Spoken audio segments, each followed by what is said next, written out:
Yeah. Peace and Black Power.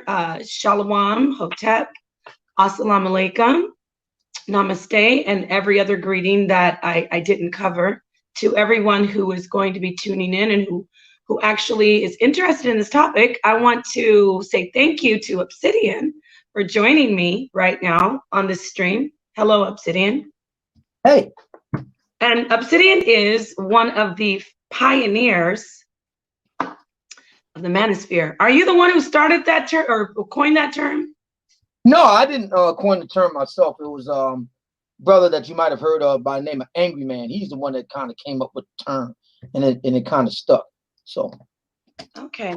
So can you give us, I mean, I know who you are, and I know a lot of people do know, but before we get into our conversation, do you mind just letting the people know a little bit about what you represent, a little bit about what you do before we actually get into the nitty-gritty? Is that okay?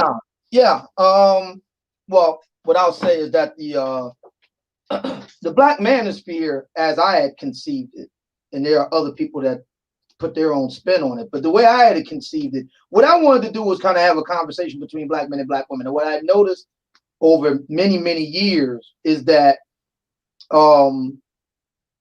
there was a lot of acrimony between Black men and Black women, and that insofar as the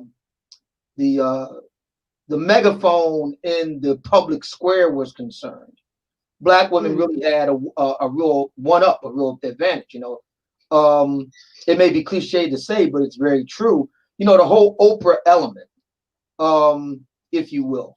So you're looking at from the 80s going into, you know, as of 5 years ago, 2015.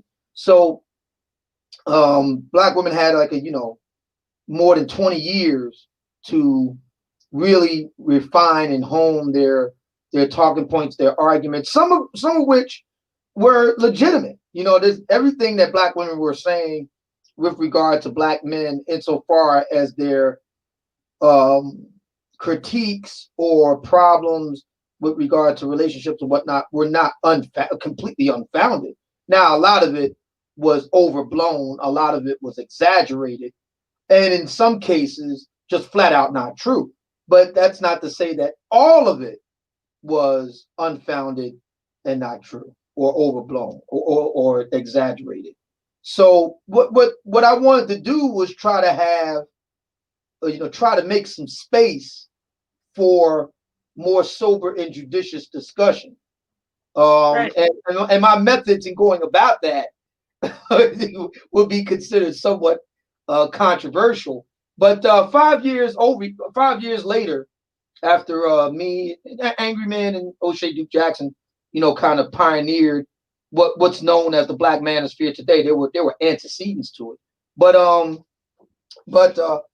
5 years on, I think at least I am in a place where I think we can get to the signal over the noise. And, you know, first 5 years, you know, there's a lot of noise, a lot of ruckus, you know, boys will be boys, Black women upset. But I think as far as I'm concerned, moving forward, we're getting to a place now where we can start getting to the signal over the noise. Now, for a long time, it had been the noise over the signal. Now it's a question of getting the signal over the noise. Right. Wow. Yeah. So it's what I'm hearing is you're evolving. Right? Yeah, I hope so. I mean, as far as what you started out as and what you are now. Pretty much. Yeah, there's been a lot of controversy about that too.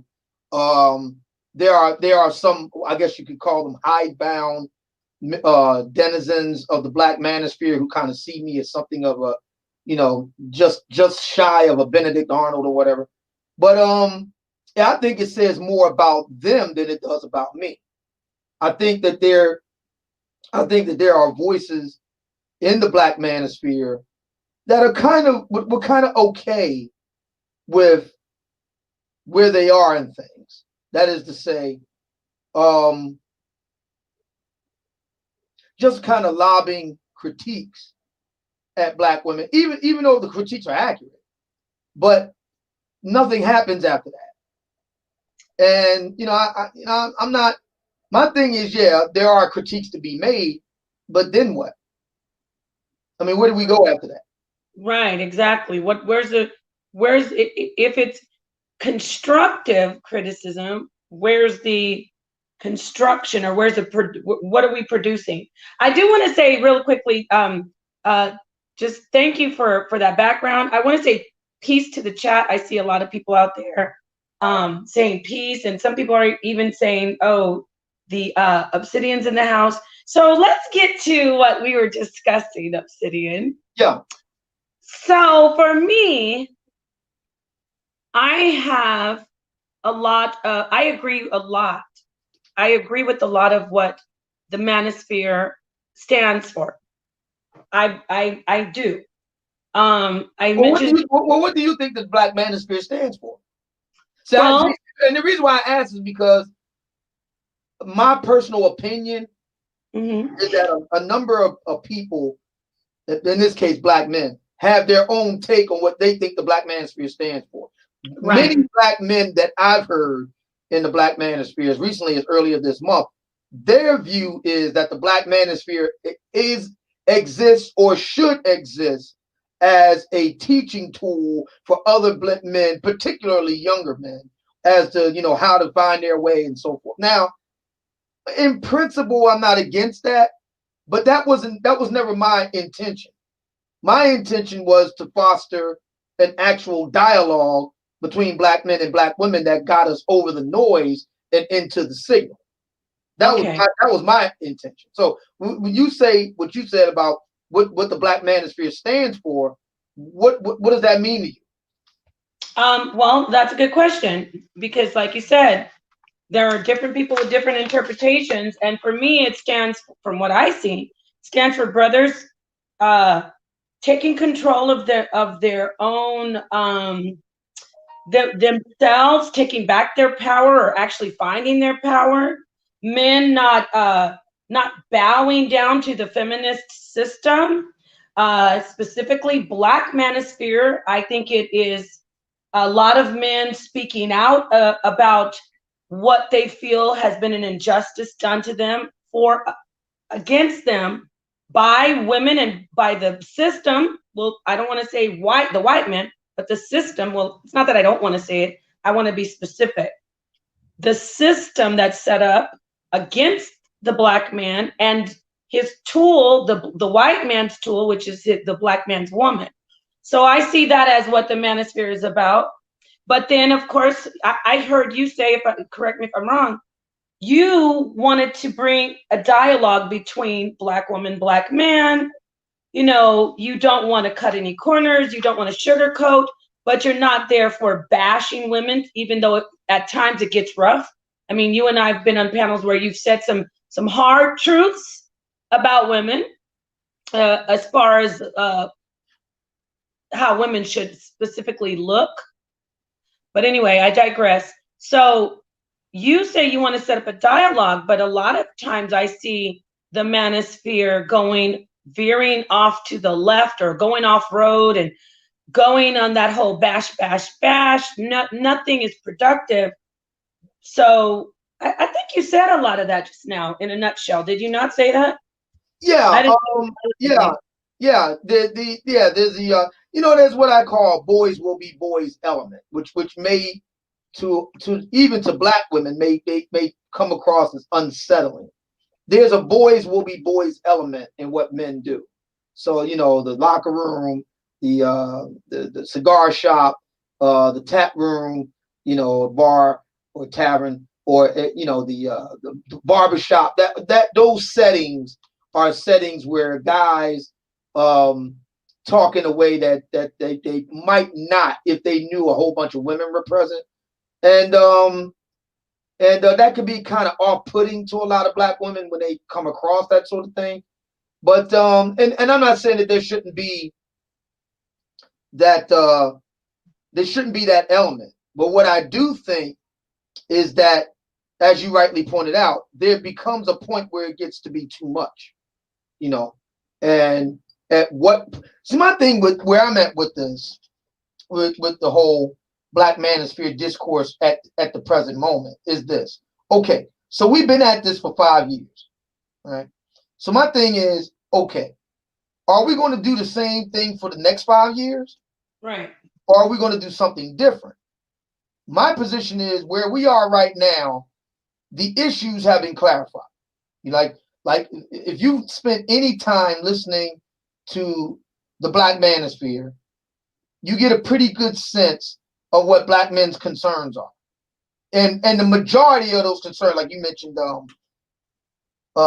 feminism and politics. Let me tell you something. As somebody who's been doing this, at the top of the food chain for 5 years, there politics isn't really that important to Black men. What's really important to Black men is Black women. Now, a lot of Black men aren't going to say that, but that's what it is. I mean, you just sit back and listen to the discourse. The overwhelming majority of it. I'm not saying that there are no discussions on any other topics. There are, but what really gets the center of gravity is Black women, and by extension, Black relationships and stuff. And that makes perfect sense when you think about it. If I've often asked of the pro-Black contingent, often the pro-Black contingent in its varying permutations will say, well, they'll take on various topics, often under the aegis of racism. So were it not for racism, Black people would, progress better and things like that. So my question to the pro-Black crowd, I've been asking this question for 5 years. I said, okay, I accept your premise. So let me ask you this. How do you propose to defeat this pernicious, all-pervasive racism, white supremacy without strong Black families? And when I say strong Black families, really what I'm talking about is strong Black relationships, marriages, relationships, whatever word you want to use. If Black men and Black women ain't getting along, how do you propose to defeat this pernicious system of white supremacy? I never get a straight answer from the pro-Black crowd. It's just like they kind of sidestep that. And not to be honest, yeah, a lot of Black folks, their position is if we can only just somehow use the machinery of the American political apparatus, we can somehow, circumvent or defeat all this racism. Personally, I don't buy into that. I don't buy into the idea that racism is the single biggest problem facing Black people today. Certainly not Black men. I don't buy it. I think the single biggest problem facing Black America on a whole is that Black men and Black women don't get along. And insofar as Black men are concerned, the single biggest problem facing them is themselves. A lot of Black men are very apathetic, to be brutally frank. Not all, but a lot. A lot of Black men are, I hate to say it, but I mean, rather ineffective. And a lot of Black men could work to improve their situation and step their game up. But that's gonna take hard work. That's gonna take hard. It's slow. It's not a quick fix. It's not sexy. And you're gonna have setbacks. And it's a hard sell. It's easier to sell the idea that some, out external force is, holding you back and keeping you down. It's easier to sell that. So that's what a lot of the content that not just in the Black Manosphere, but just at large, you have a lot of that type of content. It's hard to make the case and make a convincing sale that you're the single biggest obstacle in your own life. And a lot of Black men don't want to hear that. So that's where we are. So where I'm at with it kind of, swimming upstream with this is to say, okay, we've done this for 5 years. We know where we are on these issues. Can you hear me now? Yeah, I can hear you. I was listening. Yeah. I was saying we've done this for 5 years. We've been, going over this for 5 years. Okay, so we know what the issues are. Where do we go from here? That's why I'm trying to take the direction insofar as the Black Manosphere is concerned. Where do we go from here? It's time to move the needle forward. I think that I do believe that part of the solution is that it gets hard. See, black women have gotten a lot of gas out of the idea that there is a shortage of eligible and effective, competent black men, right? They got a lot of gas out of that idea.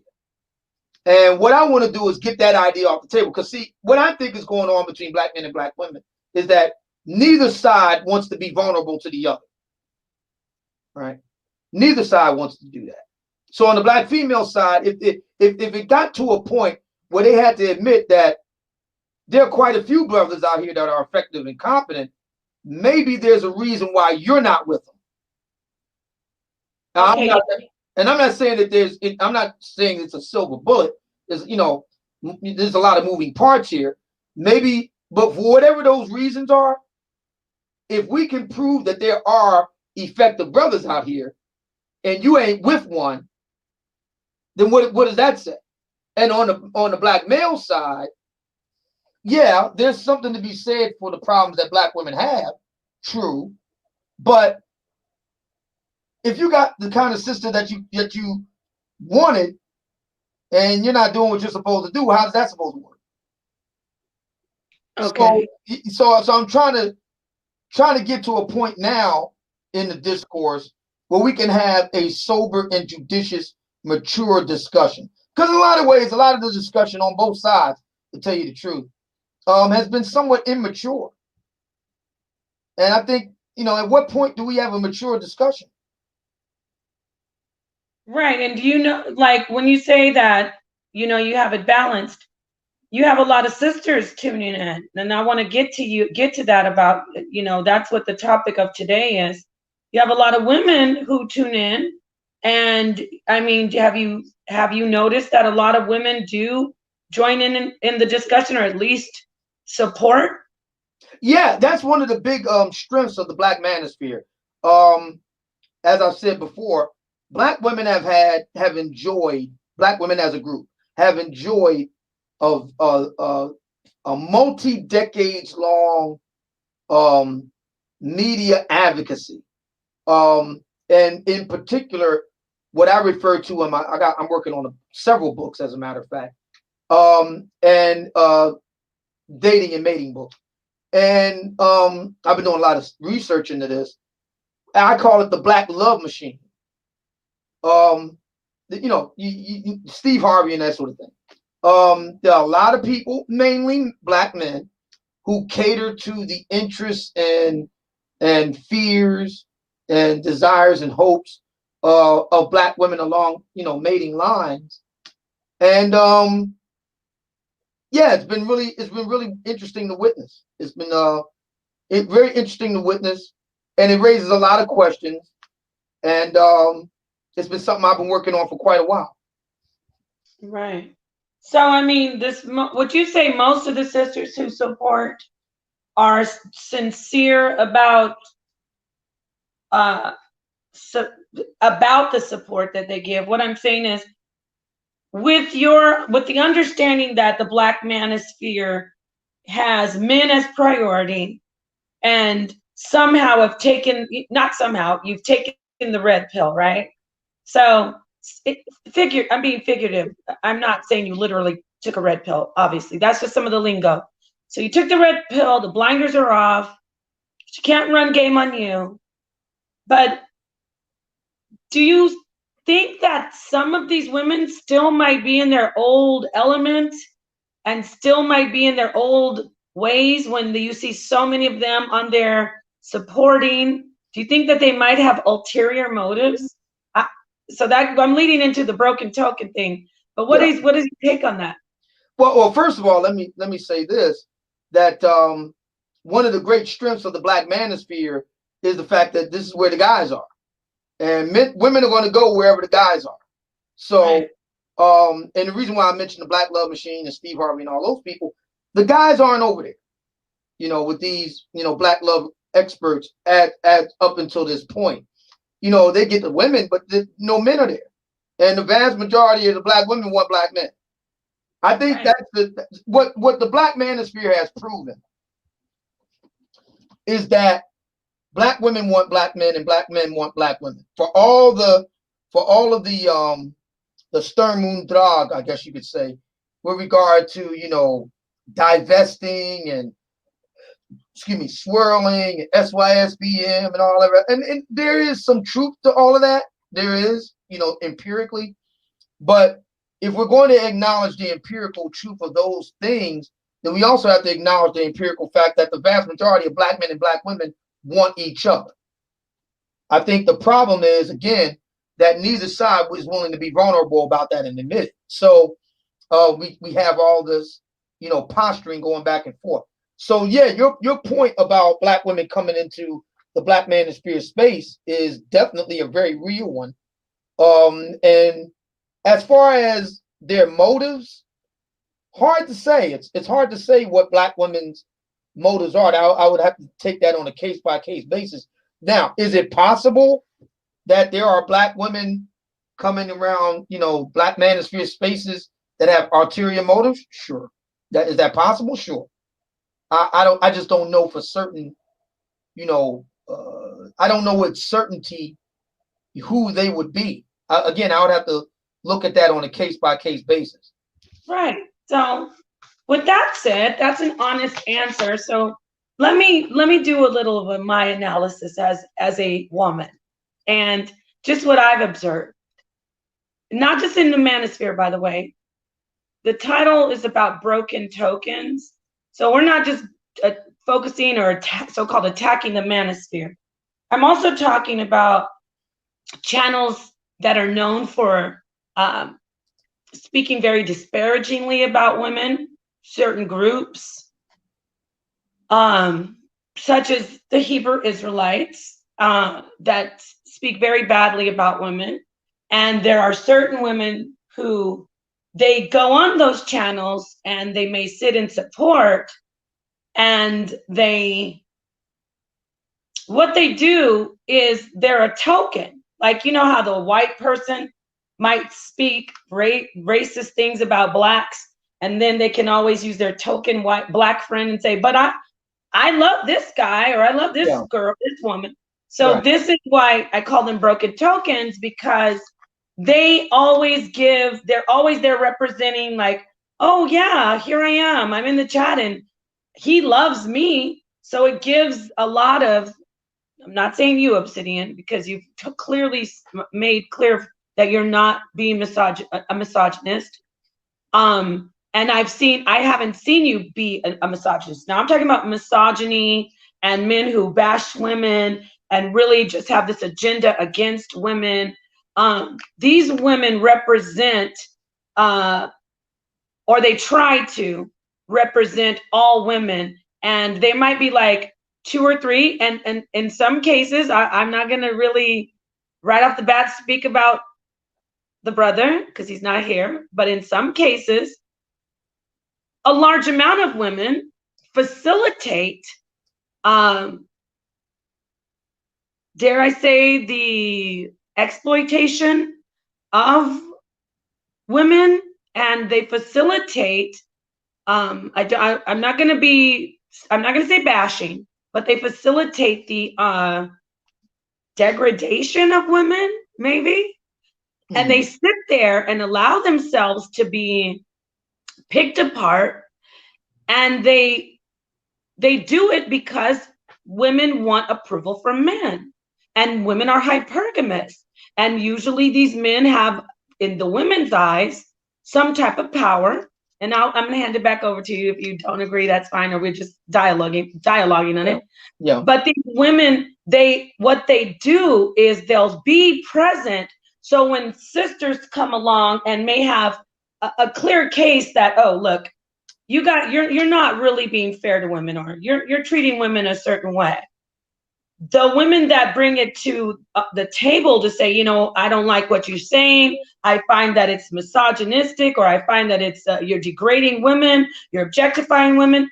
What happens is those broken tokens are always there to be lifted up and put under the, like, no, look, we've got these women here, so obviously they love us, and we get along with them. It's you're a feminist, or you just hate men to be empowered. So I take issue with sisters, women, especially Black women, who allow themselves to be used as a token because of their desperate need to be chosen. And I'll say this, Obsidian, even when men clearly say, now I'm talking about the manosphere specifically, these men will say, you're overweight, you hit the wall, no one wants you, you have 2 baby daddies. Like the men are saying, you're out, nobody wants you. They still come, and it's like they still want so badly to get the approval. I mean, talk to me about what I've said. I've said a lot, but touch on that. Well, yeah, that's just psychology. Yeah, that's just psychology. A lot of it's not just with regard to Black women. This is like a more or less a human thing, but with regard to Black women in particular, yeah, you can be pretty rough with them, and they'll keep coming back. Right? Why? Well,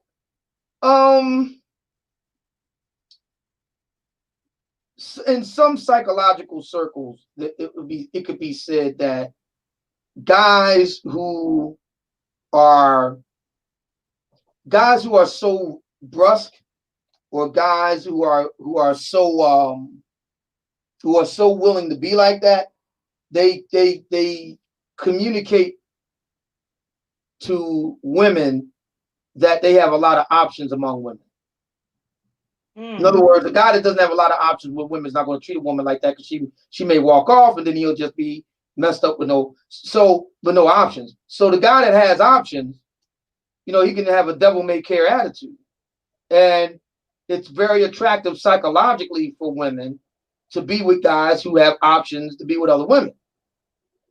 Women don't really want to be with guys that don't have any other option other than that woman. Now, it sounds counterintuitive. You're right.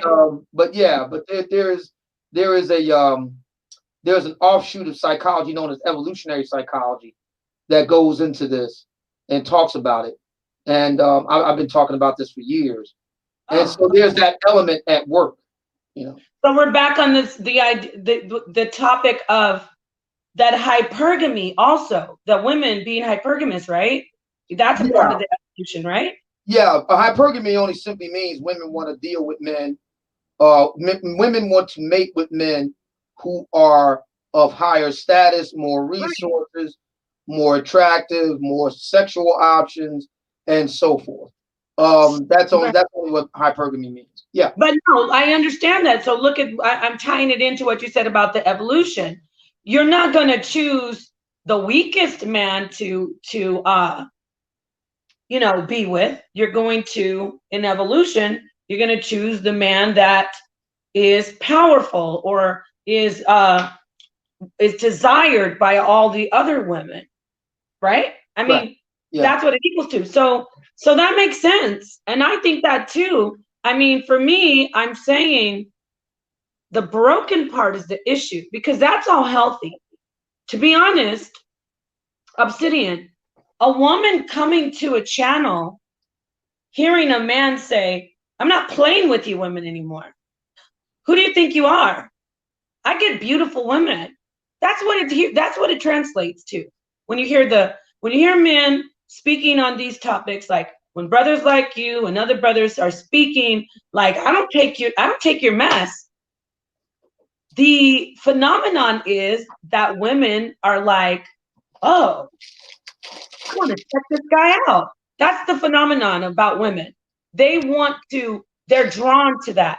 Now, that's the part of a woman being, when I talk about hypergamy, a woman, if you're already looking for the best guy, the logic is that he's going to be the guy that has choices, like you said, right? Right. So that's not the problem of women flocking to the manosphere saying, I want a real man. Because innately, deep inside, I'm going to even challenge the strongest feminist. No woman wants a weak man. Nobody. What women want is a strong man. And this is this is the paradox, if you want to call it paradox, or they want a strong man that they can control. You understand? Right? Right. So when they go to these channels, they think, yeah, I like a man that's, not running behind me, and ooh, yeah, he told me I better get myself straight. Oh, he only gets quality women, so if he chooses me, I must be a quality woman. The problem is when they get there, they allow themselves in a way to go through the ringer. You know how you said they can take a lot and they keep coming back? I used to follow GMS. Are you familiar with that group? They're Hebrew Israelite group. Who are they now? GMS. Never heard of them. They are one of the most radical anti-woman groups out there. They will say the black woman's a whore. Excuse me. Black woman's a whore. She's a conniving slut. She is the worst thing in the world. Don't be with the black woman. And so I was one of those broken tokens. I continued to come back and listen. And then I even got to a point where I was like, they're right. All black women are liars and haters and whores. So go ahead. I'll let you speak. I said I've been talking a lot. Did you want to say something? No, I'm listening to you with this GMS they call themselves. Yeah, it's a Hebrew Israelite group. So to be honest, the Bible was used. There's always some catch or some kind of novelty that's used. I mean, I'm not saying the Bible's a novelty, but there's something like, what's your catch? Okay, they're a group that says, and God also says the black woman is the worst whore. She's the reason we're in all of this, So at first, so my question, let me ask you this. So my question is, okay, if that's their position as black Hebrew Israelites, then how do you propose to build a strong nation, black Hebrew Israelite nation with such individuals? Yeah.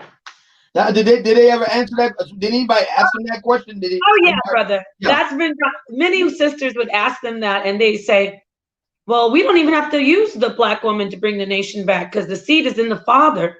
So we could use any woman. We could use a white woman. We could use the Asian woman. Right. All right. Well, how about this? Okay. All right. I'll accept their premise. So did they actually go out and get these other non-black women and build the Hebrew nation again? I'm just real curious. Yeah. Not only do they go get them, I'm saying a lot of the brothers, in defense of the brothers, even them, I'll tell the truth. That's what I mean in defense. Most of them have black wives, but there is a promotion. I repeat, the leaders will say, whatever you do, don't get a black woman. Go out there, get you a Latina, get you an Asian, get you anything besides the black woman. And so, yeah, they do go out and get different women, but not trying to just focus on that particular group.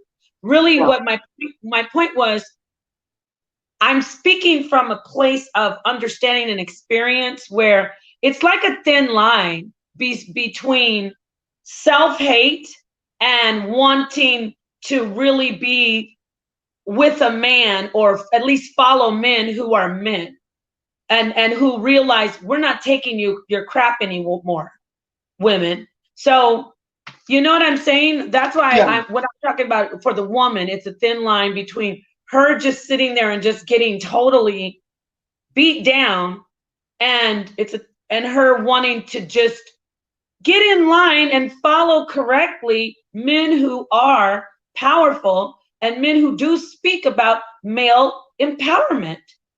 It's difficult, but I mean, for me, I look back and I go, no, I was being a broken token. And the statistics on cults, 70% of every cult is made up of women. And I mean, I could go further. I'm sure the church is the same way. They don't really consider the Christian church. So women are always looking for male approval. But a lot of women are going there. Let me ask you, Yeah. excuse me, how does a woman balance? I mean, first, let me ask you, do you think that there are groups out there that are in the manosphere that you kind of touched on it, but be specific? Do you think there are groups that just at one point you're cringing, like, oh God, did he just ask her how much she weighs? Like, because you do that stuff too, right? So do you think that's going overboard when sisters are put into those positions or no? Absolutely not. I mean, the majority of black women have to face the fact that, you know, as a group, I'm not saying every individual black woman, but as a group, black women Yeah. have a serious weight problem. And the question at this juncture for me is, what are black? See, to me, attempting to debate it really is silly because you know it's not really a debatable point. Black women have a problem with with their weight, and the question becomes, what are they going to do about it? It's clear that black men have a problem with it at this point. Well, So the question becomes, what are black women going to do about it? when you say weight problem, let's go into that, because that, I don't know if you remember, but I remember I was on a panel with you when we talked. You talked about Lizzo. Now, Lizzo is definitely obese. There's no maybe body. The body definition for a black woman is different than an Asian and a white woman. We can all say, okay, as beautiful as Lizzo is to me in the face, and as confident as she is, and as much of a woman as she is, she's obese. This is the conversation you and I had. But let's get away from a Lizzo. Let's use a woman that, hear me out, this might sound ridiculous. Let's use Serena Williams. Let's use Serena Williams. And let's take Serena Williams, and someone would weigh her, or some people would even see her if she wasn't Serena Williams. And they'd be like, oh my gosh, her body, she needs, no, that's too much. Like, she doesn't look like a woman. Maybe they wouldn't say overweight because, she's stone rock hard, brick house, but she definitely is not in any way, shape, or form what people would consider the ideal female weight. Now, again, I'm being super extreme because I'm making a point about Serena. Now, I'm taking the total extreme of Lizzo, who's morbidly obese, and then I'm taking it back to the other side where Serena Williams is obviously stacked, but she's definitely not the ideal female weight. See, if someone weighed Serena Williams, okay, they'd say, oh, and they didn't take her, her body mass index. They just weighed her and they're like, okay, we don't know her fat percentage. Whoa, she's this tall and she weighs this much. Oop, she's on the side of being overweight and obese. Like, really, right? And But yeah, but the problem with that is black men in the black manosphere don't regard Serena Williams as fat or obese. No, I know. That's why I'm saying she's not fat, but I get it, brother. What I'm trying to get at, and I'm going to hand it over to you so we can kick it around. I'm saying, do you see that possibly? Now, I am the number one paranoid person. Like, even me right now, I'm like, I'm about to lose 10 pounds, but I'm not overweight. Like, people see me and like, oh my God, you're crazy. Don't lose that weight. Right. But for me, so I'm not the one to try to excuse obesity.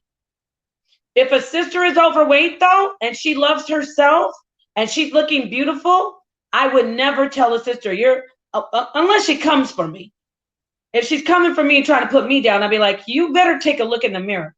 But I'm saying, if a sister's just minding her business, she's so-called, we could talk about thick, because thick is when thick is going out. Thick is just lost it. Thick is like a monster that's out of control now. But anyway, I digress.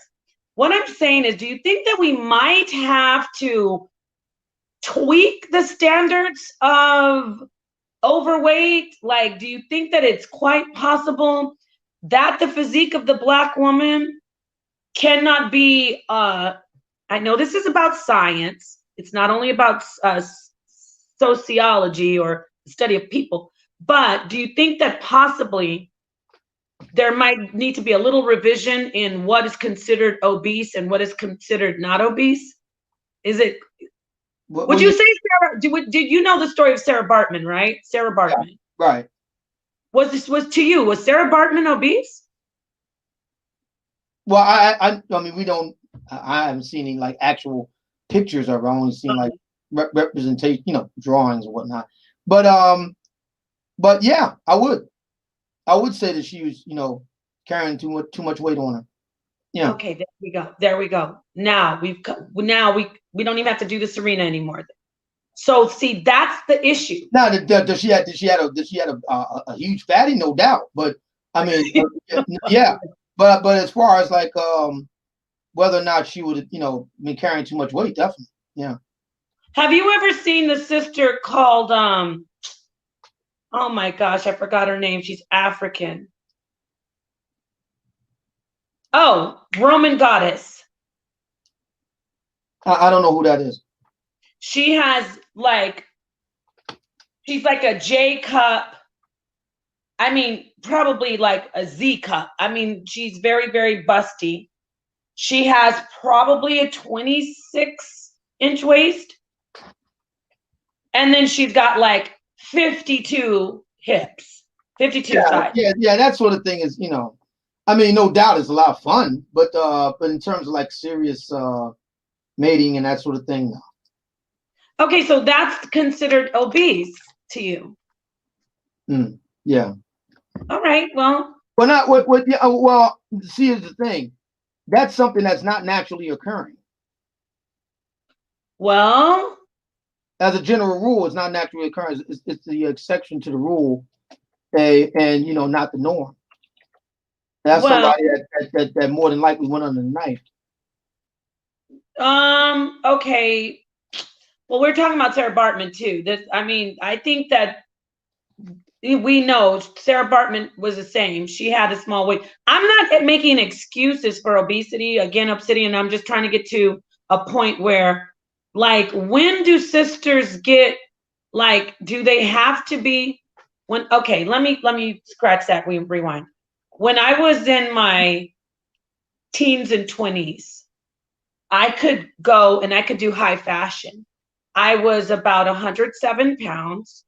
To the most I weighed was about 115, and I'm 5'9". I was very underweight, but with high fashion, that was seen as the ideal weight. I always was like struggling to stay that weight. Now, once I said, you know what, I'm done with that. I had my child. I said, okay, I'm in the 120s and 130s. I was overweight for high fashion. I could only do commercial modeling. I'm getting to I'm making a point here. Would you say that standards are set with the manosphere, with Black men in the manosphere? The standards are set there and they're not really realistic outside of that? Would you say that? Like about the modeling? Yeah, there's no surveys or anything like that I'm aware of. So I wouldn't be able to answer the question definitively. Well, what do you think about that? Do you think that everyone maybe isn't set, like the men aren't settling, and maybe it's just men are fed up with women getting away with being called beautiful when they clearly are, by your standards, not beautiful? Is that the issue? What I'm trying to say is, like, is it just something within your groups, or do you really think men aren't like, I really love her body, like, yeah, I like the Roman goddess's body?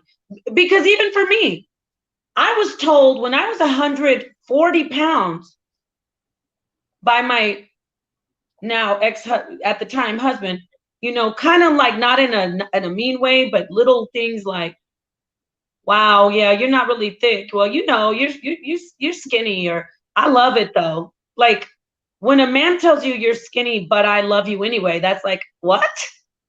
And so I was like, I got to gain some weight. I don't want to be 140 pounds at 5'9". I want to be 160 pounds. So what I'm trying to say is, don't you think that possibly women, and I'm not beating, you're so quiet. I just want you to be yourself. Like, don't you think possibly that might just be something that's going on as far as the manosphere, where you're being radical, like, and I'm tired of these fat women like Lizzo. So I don't care. All of you, big hips, no, get down to 145 pounds if you're 5'9", period. I don't care what your body shape is.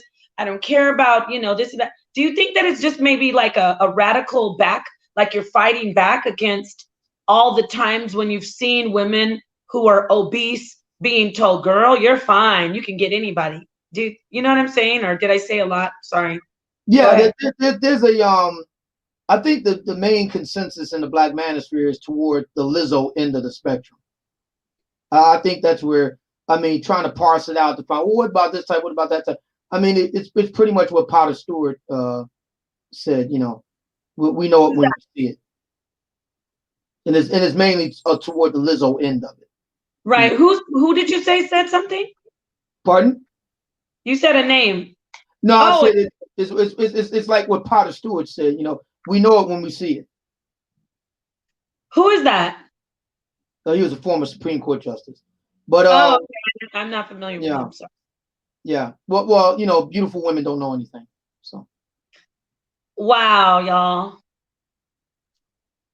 Okay, hold on. Let's talk about that. Don't you think there's okay? Let me say this, because don't you think that that's a bit, not just with you, because this is another thing about the manosphere. You want to get things straight between men and women, but I hear a lot of brothers in the manosphere say, well, the way we straighten this out is, number one, let's look at our priorities with women. What's the priority? And then you go straight to the looks.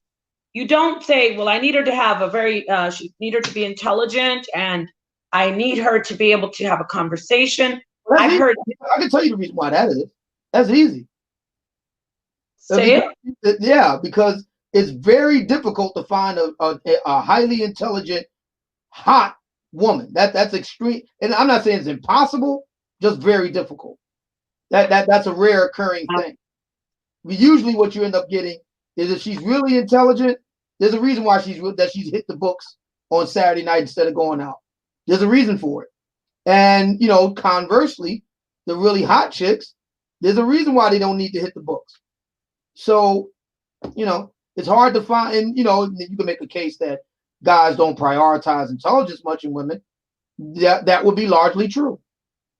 As long as she's just not a straight up dunce, she doesn't need to be a Rhodes Scholar, but she does need to be good to look at.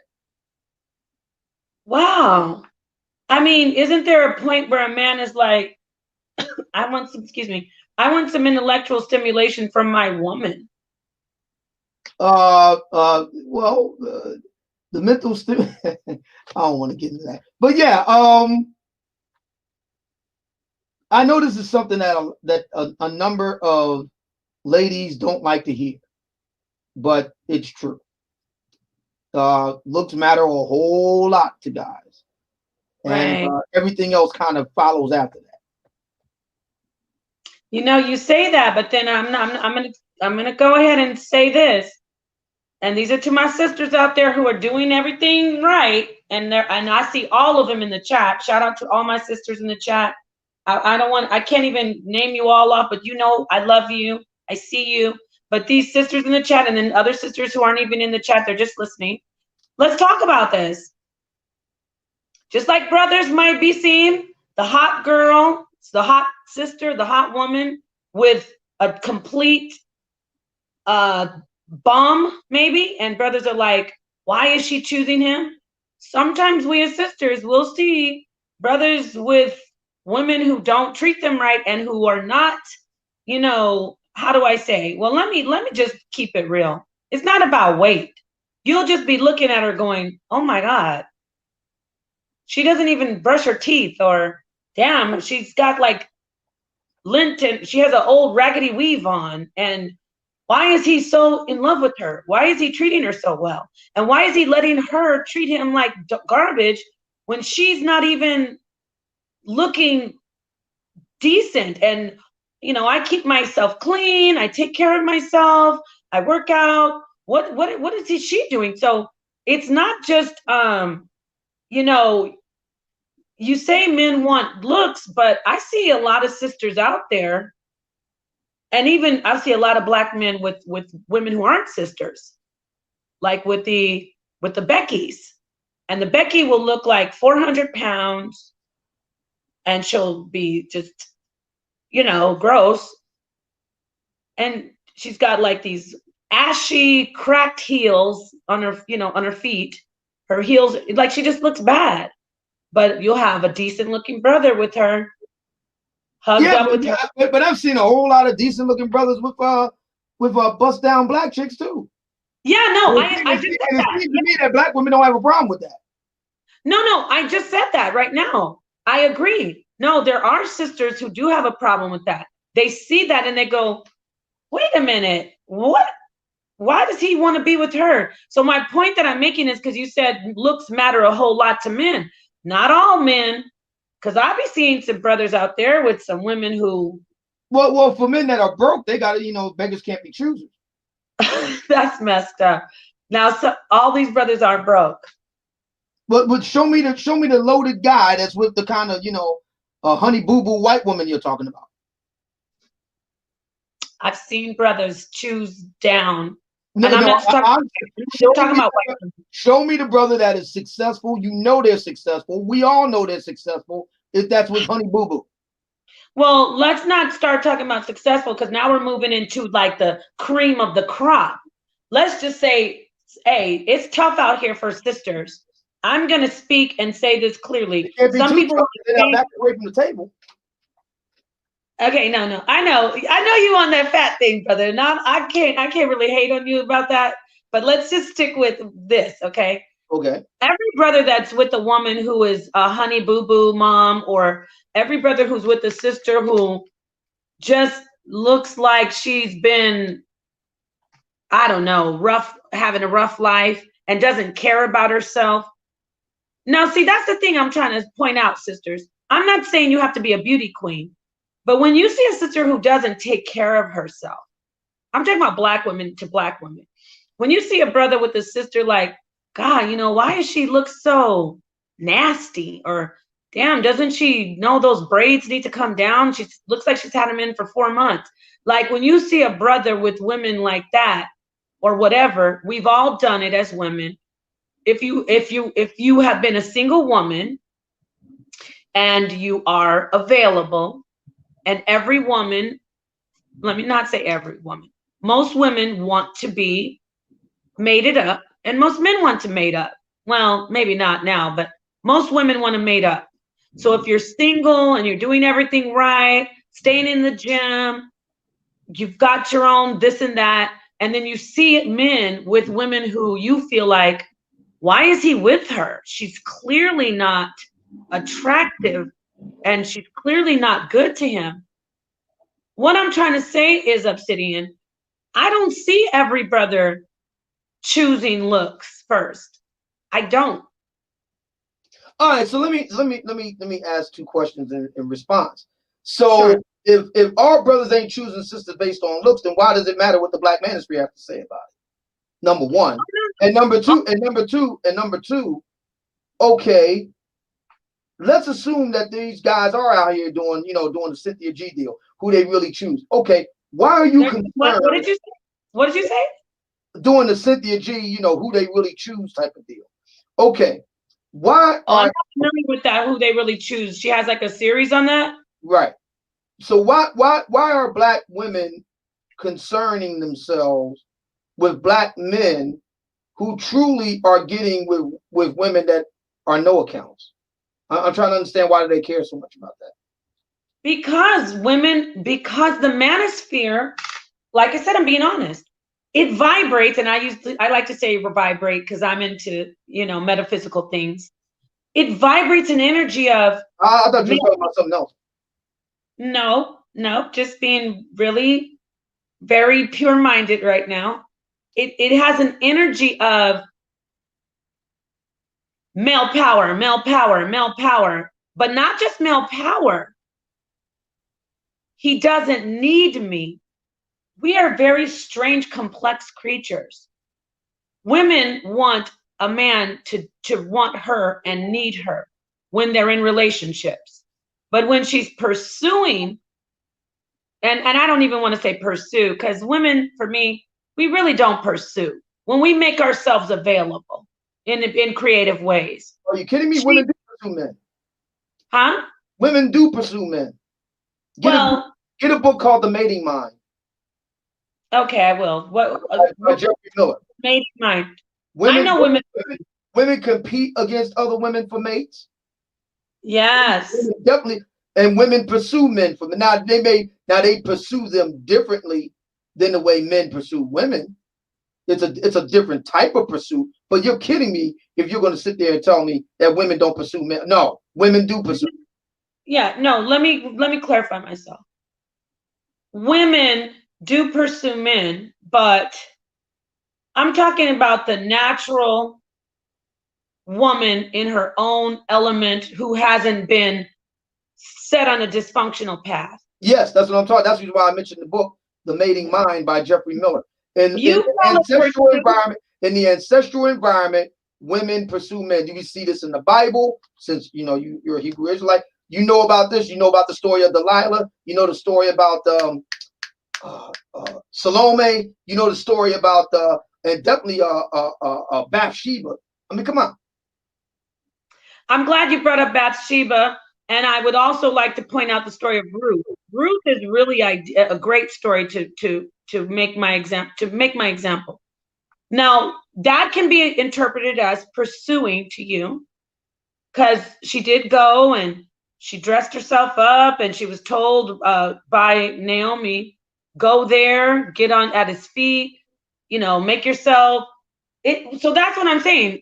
That could be seen as pursuit, but for me, what I see is she's setting herself up for to be noticed and to be available. So, I mean, maybe I'm saying that's not pursuit, tomato, but I forgot what my point was. Women, about the manosphere. The reason women care what's said in there, and men, is number one, it's controversial. And then as far as women being attracted to it and the men in the manosphere, it's because they see male power. They see the Black man saying, I have choices. And women are drawn to that. That's the phenomenon. Women are drawn to men that say, I don't really need you. I have choices, and my choices are quality. So women are drawn to that. And whether we say they pursue it or they make themselves available, they're drawn to that. When they get there, however, if it's toxic, if men are telling them, you women are all the same, I'm obviously, the narwhal, or not narwhal, what's it called? The not all women are like that. Oh yeah, narwhal. Yeah, go ahead. The narwhal, yeah. So, they all want to be like, I'm going to show them that I'm a narwhal. I'm going to show them that I'm not, just because I am 38, I haven't hit the wall. And I'm going to show them that I know how to humble down to men. And I'm going to be the one that's chosen. You know what I mean? It's like, yeah. But to me, I think they're being disingenuous. I think these women are like all women, everyone. They want, now hear me out, I said everyone. They want the approval of specific man, meaning they're looking for the mate. Excuse me. And then I'd say the majority of women, 2/3 of women, are like, I'll say anything he wants. I'll do anything. Because once I have him in my clutches and I give him a little of this magic love, He'll be all mine in the palm of my hand. Right. I think more of them are like that. What do you think? Well, I think that there's as long as there's a human element at work, and there is between men and women, in this case black men and black women, there's always going to be that human element. You know, there are guys in the black manosphere that don't want women here. It kind of reminds me of the little rascals. You know, they don't want the girls in the clubhouse, and that's kind of silly. I mean, you know, where do you go with that? I mean, we're all grown, you know, adults. Many of us middle aged. I mean, come on. Right. You know? Personally, I think it's a great thing if the black manosphere can bring black men and black women together. I think that's good. You know, about time. You know. Yeah, but you don't sound you're. That's why I said evolving. I mean, I'm hearing you. I don't listen. Unfortunately, I don't listen to you regularly. I should start doing it more.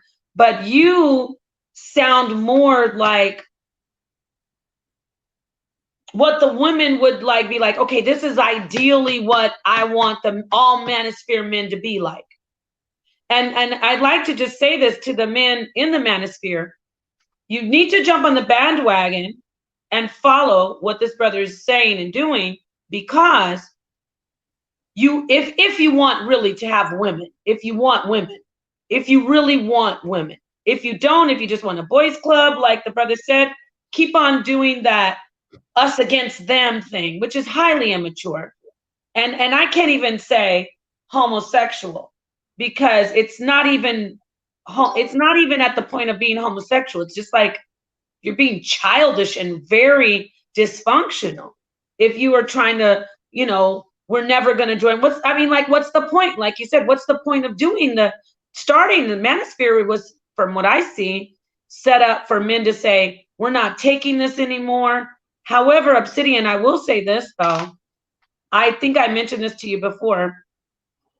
I was following all the Black MGTOW, all the IBMOR, like when it first started, back, what was that, 2015-ish, I think. Right. And I'll say that the manosphere, my opinion, is an evolution toward the right. It's moving toward, let's not be misogynist. Let's not hate the Black woman. Let's not tell the Black man to go be with anyone besides the Black woman. Because, correct me if I'm wrong, or give me your take on it, being an expert at it, from what I saw back in the day, it was like, no, the Black woman is the worst.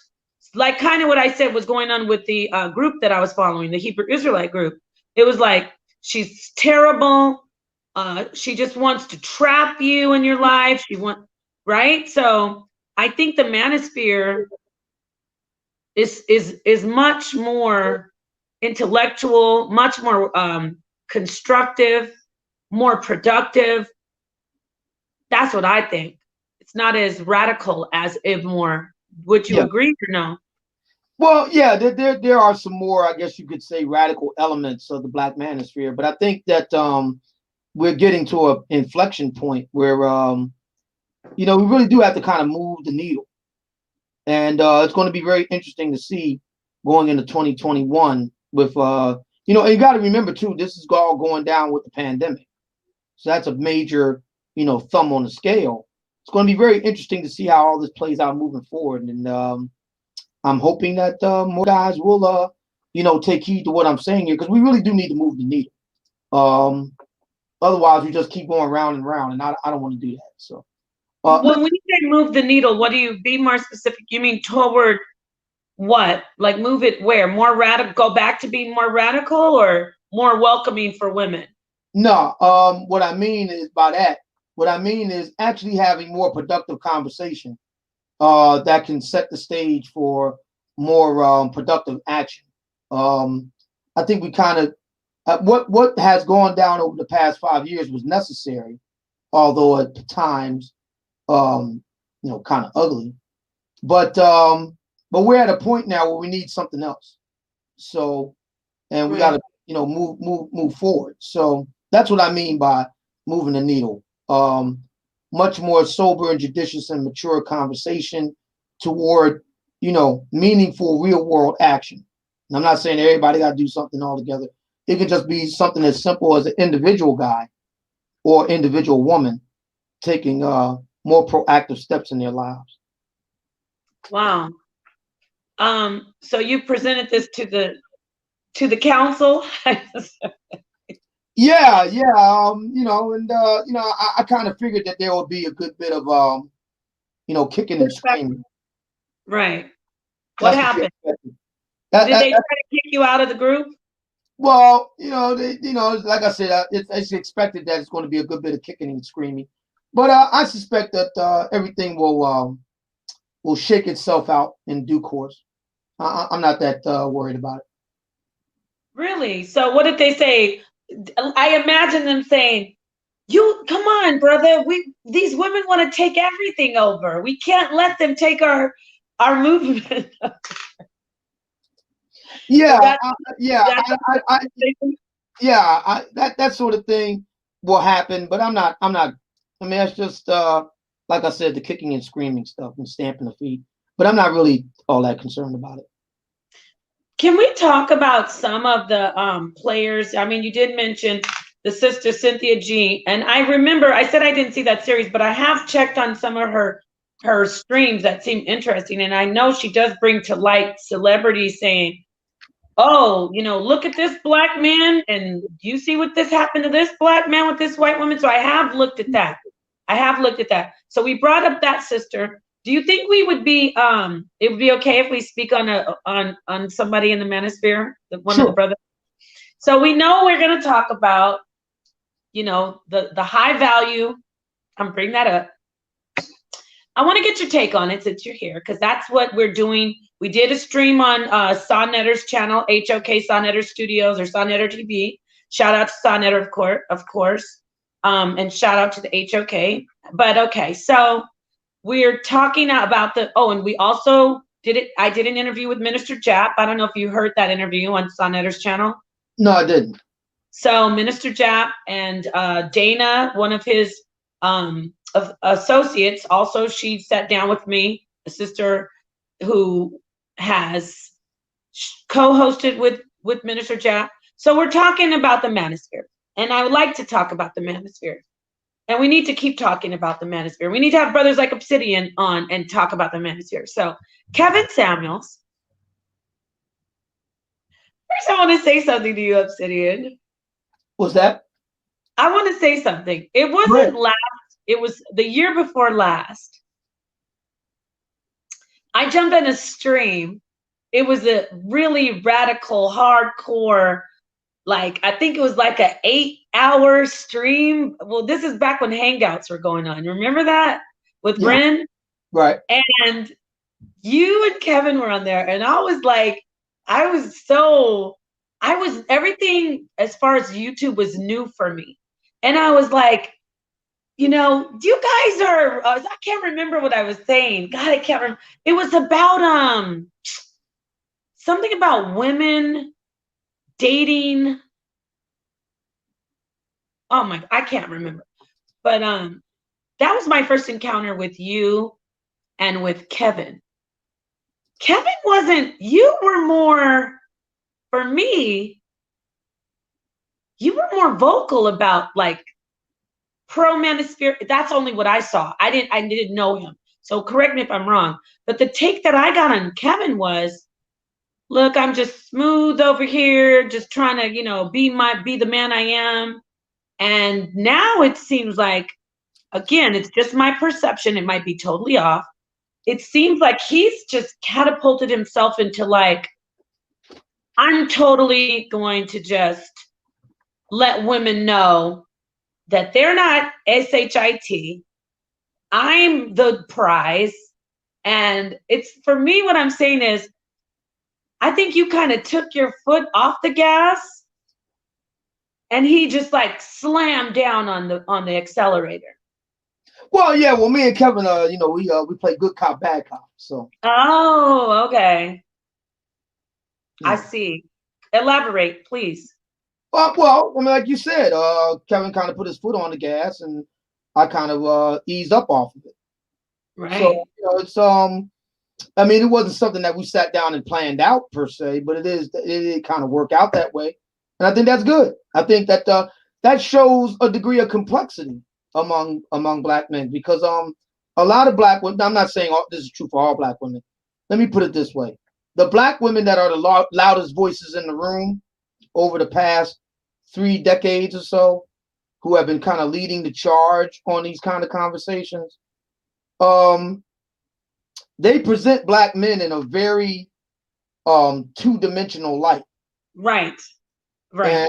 And I think what me and Kevin wound up doing is presenting a picture of black men that's a lot more nuanced and textured. And it's also too black men of my strata, which is to say blue collar type black men, can be a lot more refined and sophisticated, and black men of Kevin's strata, which is to say more refined and sophisticated, can be a lot more, candid and forthcoming. There's a lot of overlap between the two types of black men, and I think that's something that a lot of black women for whom I'm addressing either can't or won't allow for. So I think what he and I wound up doing right now is a very good thing. It forces a lot of black women to consider the complexity and real humanity of black men.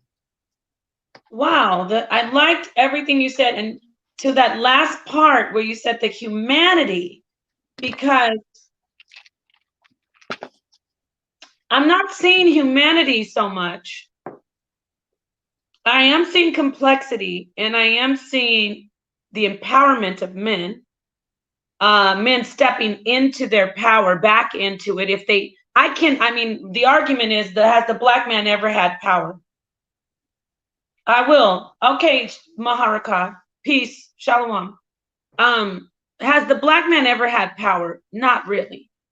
Not on the. What does that mean? The black man has never had power. What does that mean? I don't know what that means. Thank you. In the context of a man saying, "I control this. You're my woman. I'm not your boy. You're not my big mama. You don't get to just be, doing whatever you want."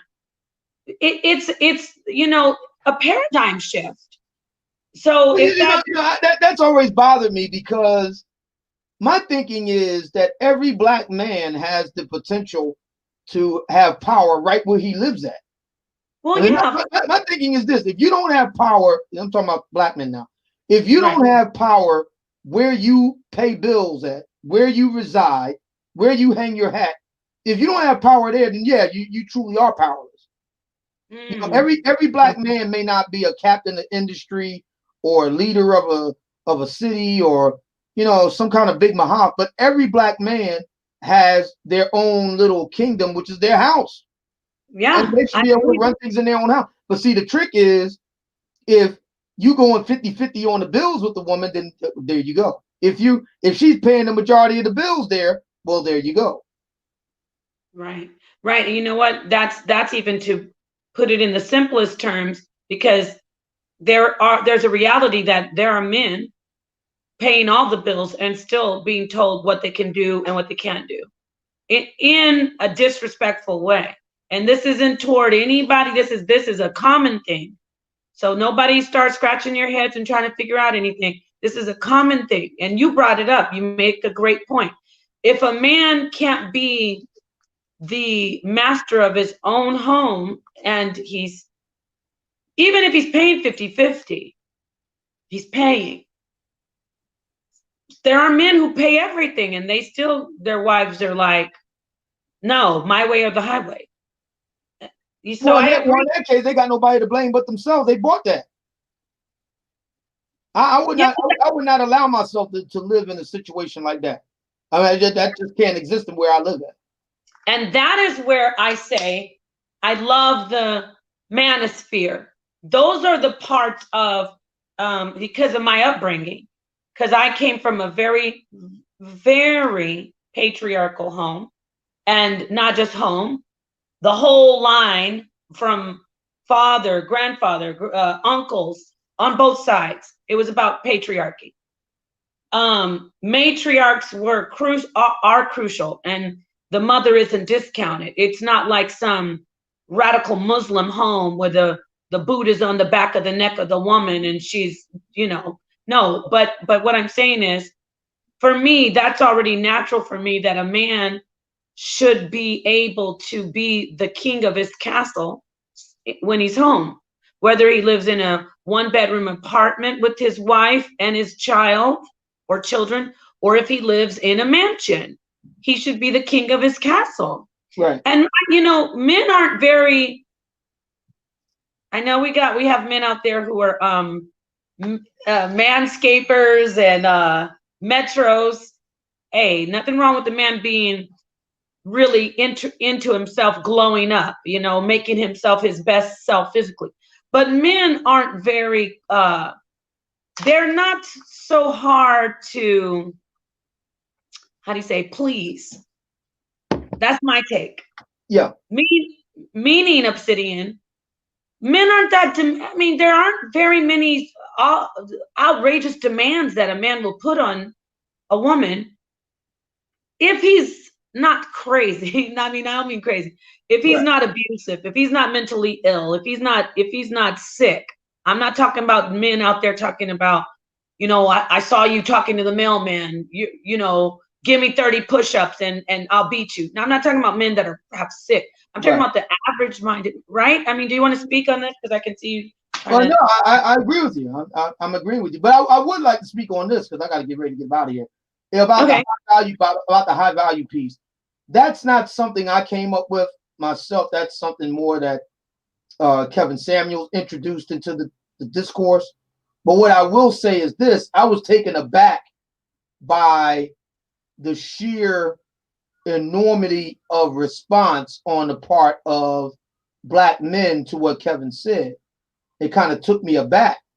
My thinking is that why wouldn't you strive to be a high value man? You want to be a low value guy? Is that it? Why wouldn't you want to be I was thinking, like, isn't it a given that just about every guy, if he could choose it, would be a high value guy if he could? Right. And if you could, you wouldn't try to strive for that. It was just really strange to me watching so many Black men taking such extreme issue with Kevin's position on that. It really struck me as very odd. Wow. Well, I find a lot of that lately is going on where it seems like a no-brainer for men to agree with certain things. And then I see them, I'm pro poly. I don't say everyone should do polygyny, but I believe polygyny is the ideal marriage. So I have a lot of men have actually, there's one specific man who's out there, and I'm going to shout you out, Battle Truth. He goes bananas on me. He's like, you're Jezebel. You're against the Most High. And I'm like, why? If you don't. Why is he calling you a Jezebel though? Because I said I'm pro poly. Like, he thinks in his mind, it must be wrong for a woman wanting to have sister wives. She must be some freak or some dirty woman. Like, so, I do get pushback from a lot of brothers. So what's wrong with a freaky woman? I think a freaky woman is a godsend. Well, Battle Truth is putting it in a bad light. You can go and Battle Truth, you hurt the brother. But what I'm saying is, yeah, if it's your wife, but he's making it like I'm against the Most High. So my point is, when I say poly, you would think, why are so many men angry that I'm saying poly is? And when I say poly, I don't mean just polyandry or polyamorous.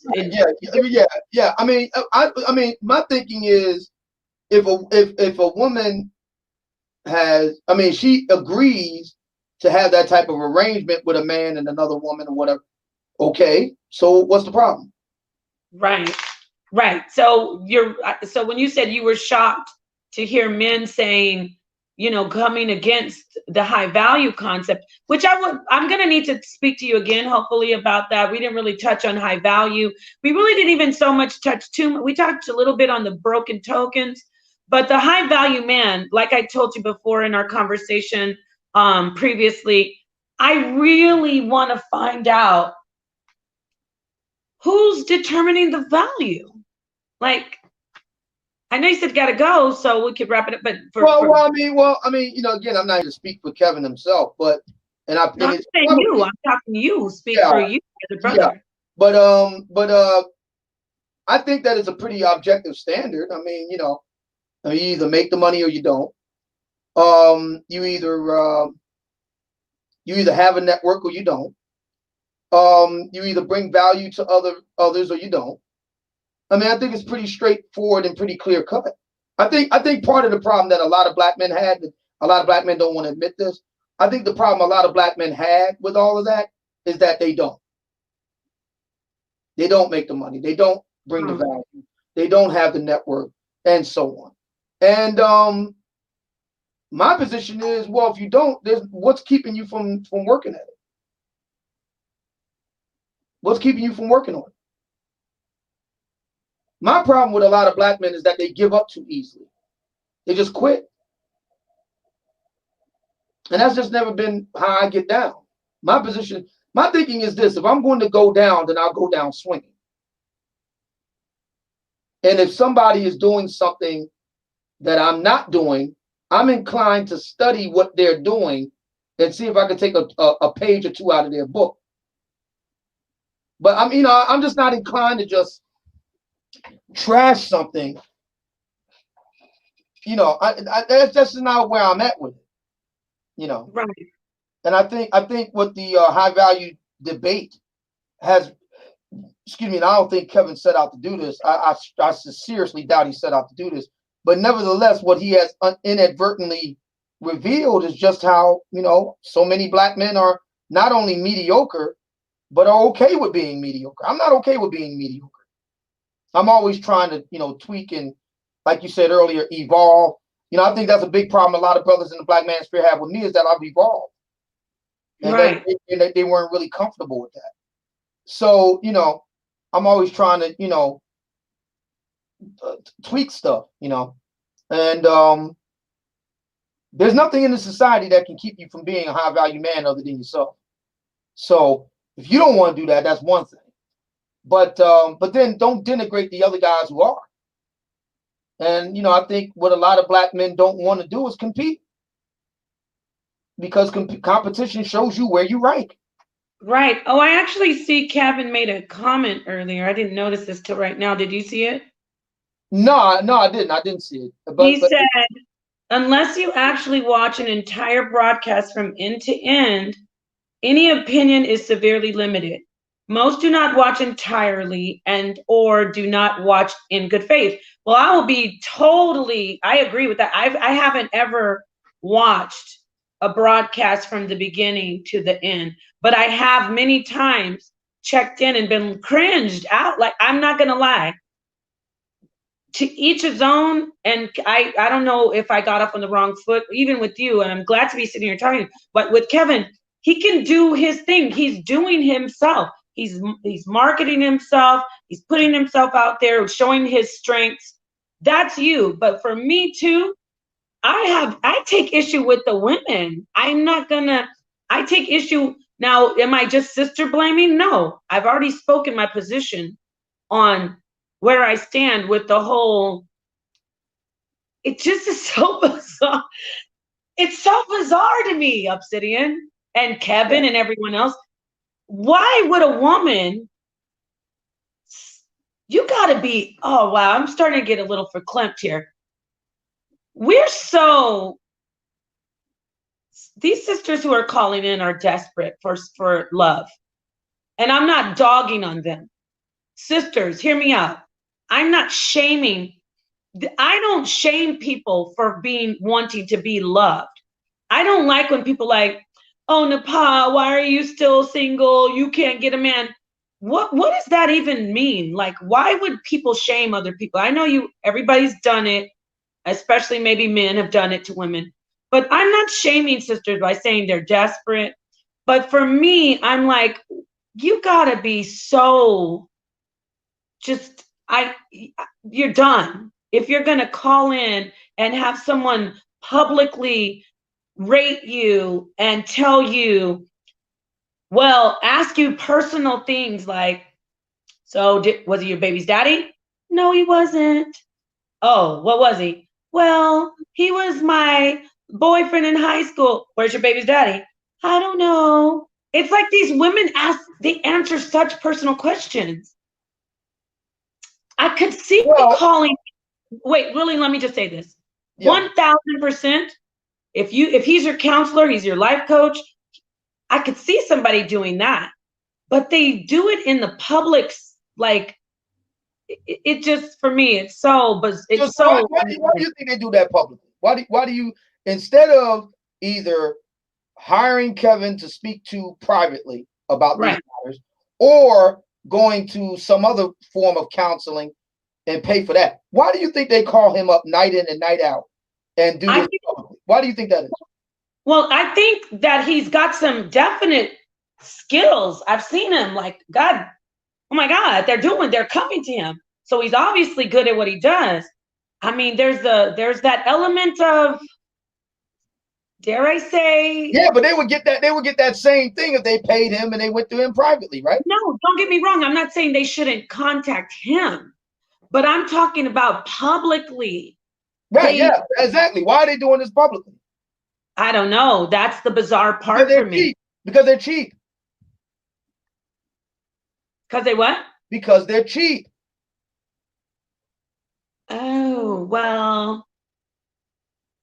I agree with you. I agree with everything you're saying here. Right. These are very personal, intimate discussions. So I agree with your point. So the question then becomes, why are so many of these women willing to have such personal, intimate discussions publicly? The reason why is because they're cheap. You know what? I gotta say that. You know what? You made a good point.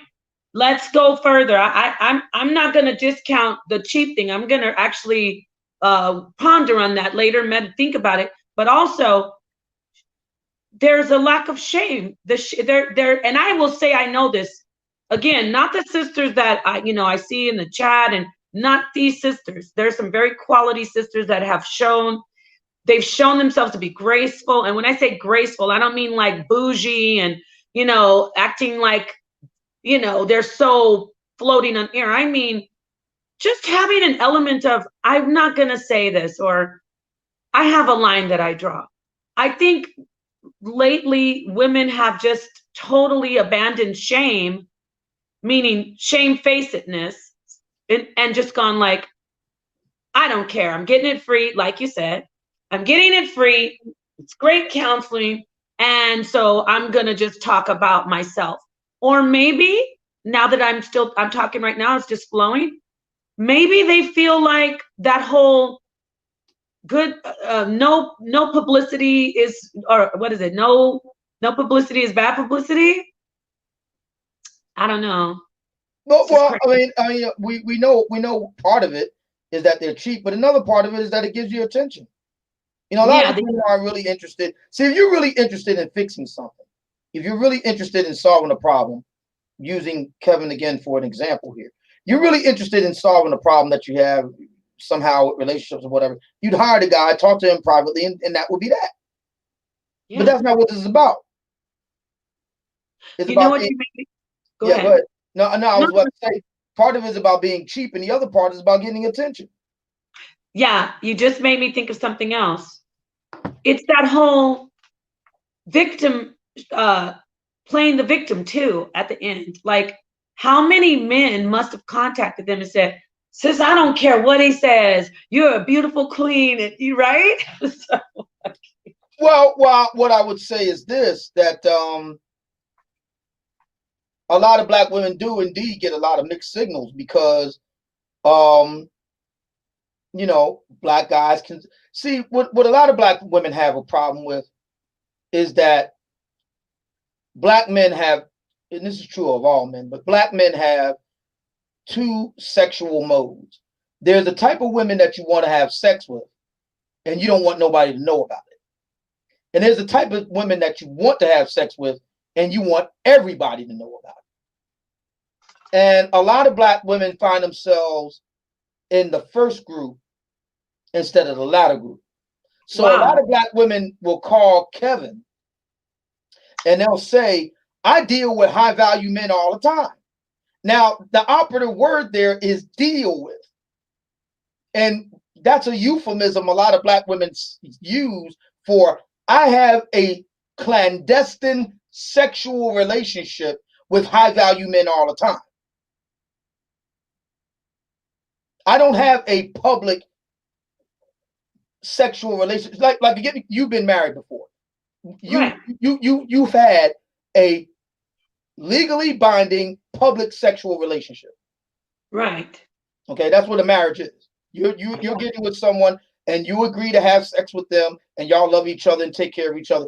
That's a public sexual relationship. Okay. Right, we're talking. We're not talking about the poly thing here. We're just talking about one-on-one. Right. All right. Let's put that to the side. You meet a man, y'all don't get married, but he said he claims you as his woman publicly, and y'all have sex and y'all see each other exclusively. That's another form of a public sexual relationship. Right. Because everybody knows y'all together, and we can reasonably assume y'all having a sexual relationship. Okay. Right. What a lot of the black women that call up Kevin, and they're upset with him because of what he says and whatnot, which is pretty much, standard operating procedure of the black man spirit, to be brutally frank. Many of its talking points. Okay. They're upset because they say, well, I'm 5'8" and I'm 200 pounds, but I deal with high value black men all the time. Well, if that were true, why are you calling him? Why isn't one of those high value men done what happened with NapahShadah, where a man put a ring on it? Why didn't he put a ring on you? Or failing that, how about this? Why didn't that man publicly claim, this is my woman, this is my boo, this is my paramour, this is my lady friend? I claim her publicly. She is my woman. Why hasn't that happened? I'll tell you why. Because men have two sexual modes. We have sex with women that we don't want nobody else to know about. And then we have sex with women we want everybody to know about. A lot of the black women that comes up on Kevin's shows are in the former group, not the latter group. And to be fair, a lot of guys will have sex with women that they don't want nobody to know about. From dusk till dawn. They're the Tuesday girl. Well, what are these women? Can you give us a little bit more specifics? Because I'm interested. And I do want to say this. Viva Hernando once said, 5'8", 200 pounds. I have to see how she's built. You see, that goes back to what I do see how she's built. It was interesting. Kevin, I got to get it from him. I don't know where he got this from, but it was apparently somebody did a brief infomercial, I guess you could say, a video showing women all wearing a little black dress, but going in range, dress size 0 to 28. Okay. And wow. Yeah. And you look at those dress sizes, and there were black women in there. It wasn't all just white women. It was black women in there too. I'm telling you, 5'8" and 200 pounds. No. It was the same, like one size fits all dress. It was the exact same little black dress, from 0 to dress size 28. I'm telling you, it's a huge difference, man. I was like, damn. I thought I consider myself a fairly decent judge of women's weight and dress size. I gotta tell you, I learned something from that tape watching. I was like, yeah, girlfriend's a size 8 and she's pushing it, man. Yeah. I mean, they start going higher and higher in the dress sizes. Like, no. Wait a minute. You're saying some of them were size 0 and you said size 8 was pushing it? Yeah. You are crazy. Yeah. Yeah. A size 8 is pushing you. Okay, Obsidian. I get it, brother. I'm gonna be positive. You're the brother who I've met brothers like you. You're the brother who likes that model type, and that's fine. But we won't say that that's standard beauty. We can't. That's not ideal. Wait, you're the Well, brother that would meet you a gotta sister. watch. You gotta watch that video. It really did.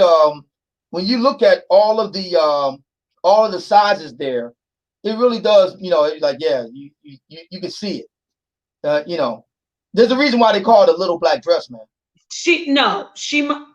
Okay, sisters out there, you'll back me on this.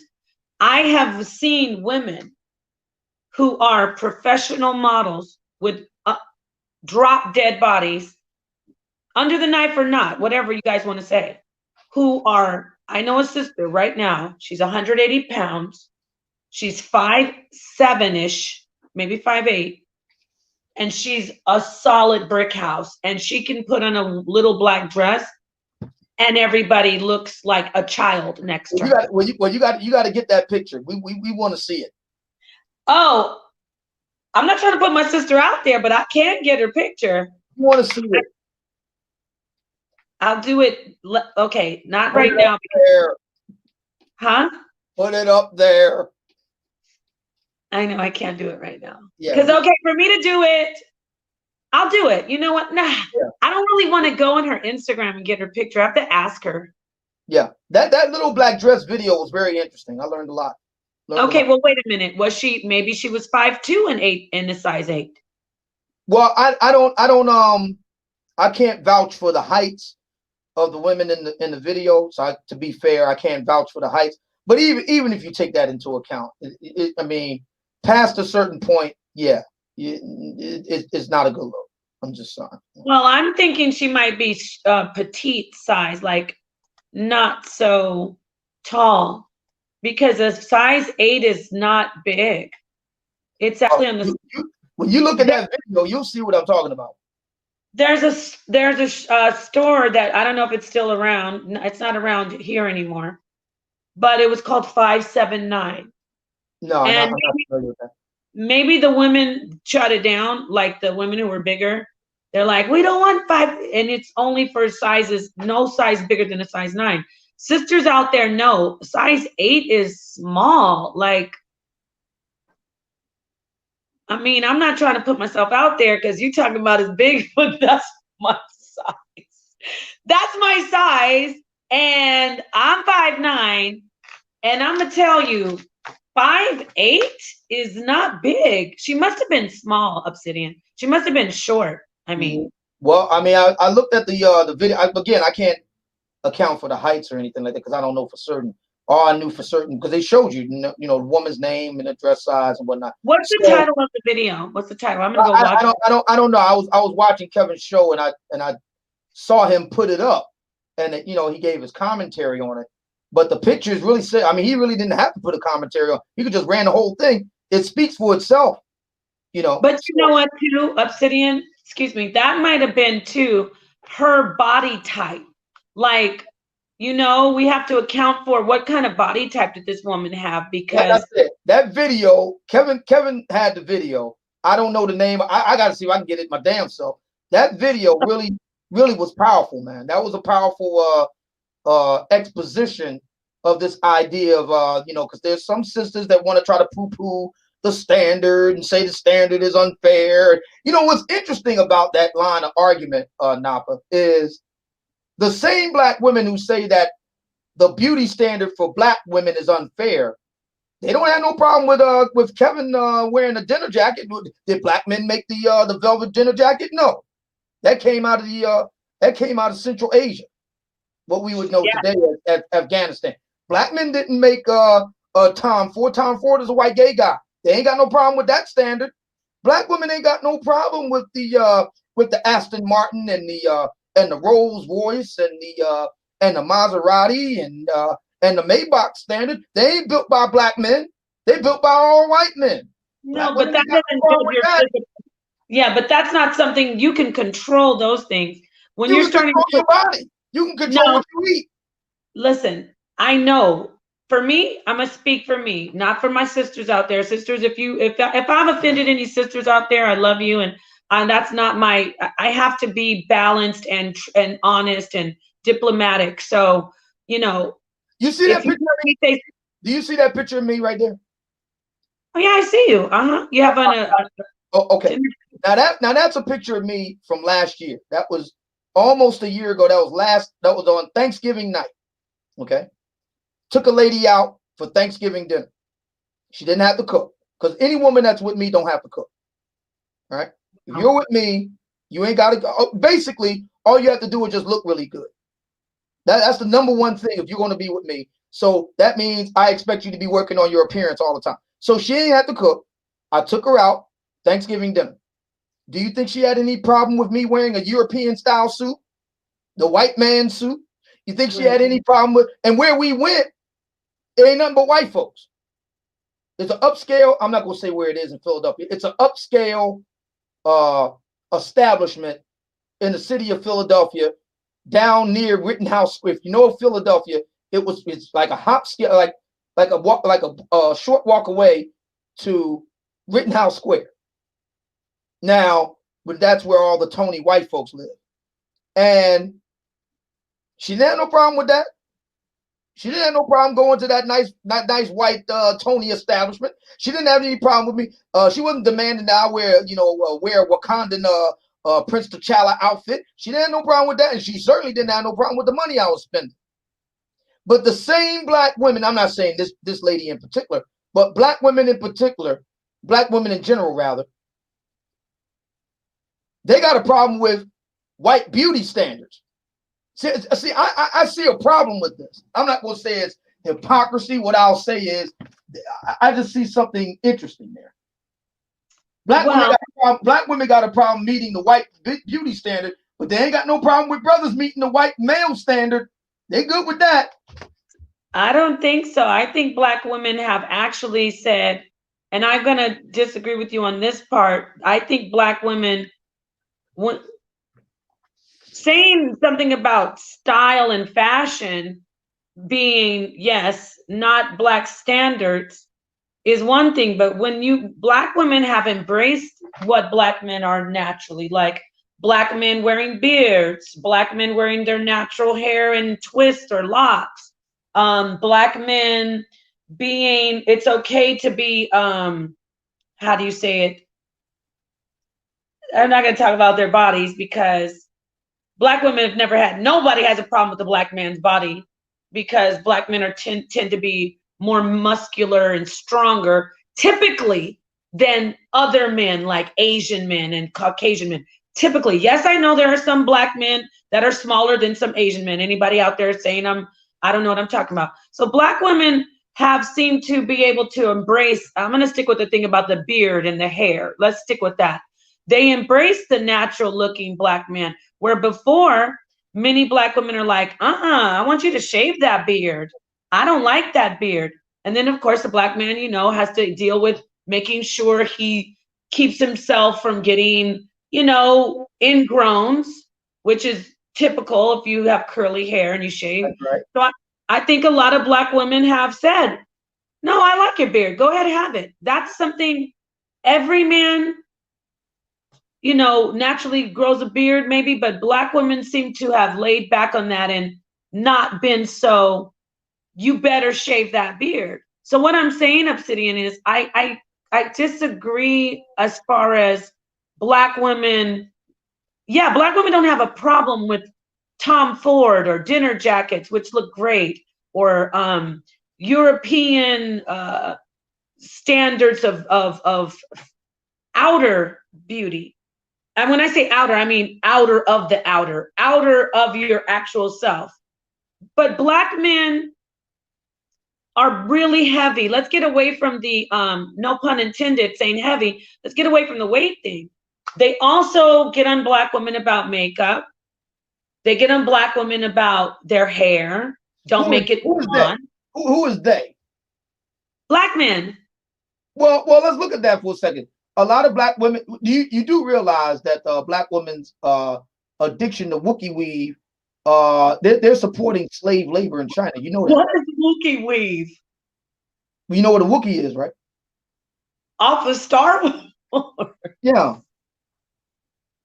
You don't know what a Wookiee is? You mean it's not human hair, right? Yeah. A Wookiee. You know what a Wookiee is?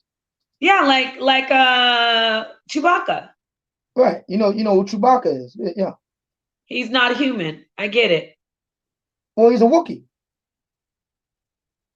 Go on. I'm sorry. Yeah, he's a Wookiee. So you said their addiction to Wookiee weave is what? Well, their addiction to Wookiee weave is such that now we have a situation where Black women are supporting slave labor in China. Well, brother, we could talk about the fashion industry. There's been a lot of Are you laughing? Yeah. Are you doing the sound of Chewbacca right now? That's what a Wookiee sounds like. Right, we know. That's funny. Okay, we got the sound effect. No, but let me be like, we can't get on Black women about slave labor because what's the element? Oh, what's it called? Oh my God, that stuff, silica. Whoa. That's in makeup. It's called silica, right, guys? Anybody that knows a little bit about it? Well, can't Black women make their own makeup? I mean, you got the Hotep sisters like yourself. And let me say this, by the way. I think some of the sexiest women around are the Erykah Badu types. You know, she's kind of weird, but still, you know, that Earth Mother conscious sister. I mean, there's some of the best fantastic ladies on planet Earth, no doubt about it. And you know, y'all can make your own all natural makeup. What's stopping y'all from doing that?